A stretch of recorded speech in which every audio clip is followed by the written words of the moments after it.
राम जी बनौले बाणे कतना दुलार से कवनो जरूरत नइखे ताहरा सिंगार के।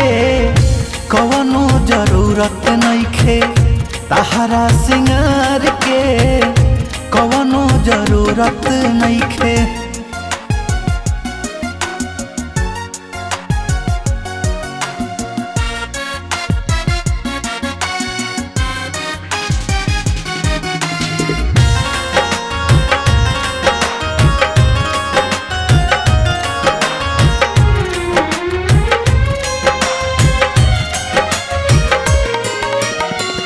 हंसलू तगाल चुमे कान्हा के बाली, जान मार जान तोहर ओठावा के लाली। हमके चाहला का हो बतिया बतावा, गुरदवा निया को ना नजर लगावा। मिलल सुघराई बाटे सारा संसार के, कवनो जरूरत नइखे ताहरा सिंगार के।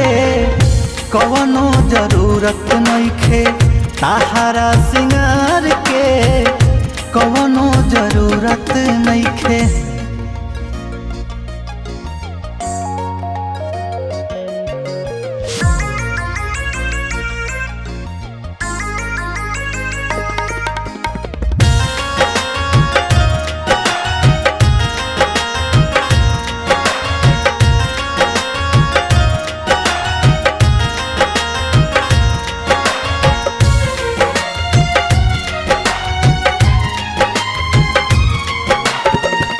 बिंदिया लीलार पके चांद लेखा चमके, कपड़ा के भीतर देहिया इतर लेखा गमके।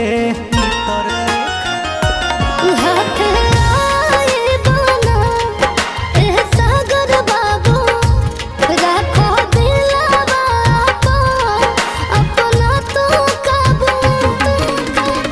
कातना बड़ाई करी चेहरा निखार के, कवनो जरूरत नइखे ताहरा सिंगार के।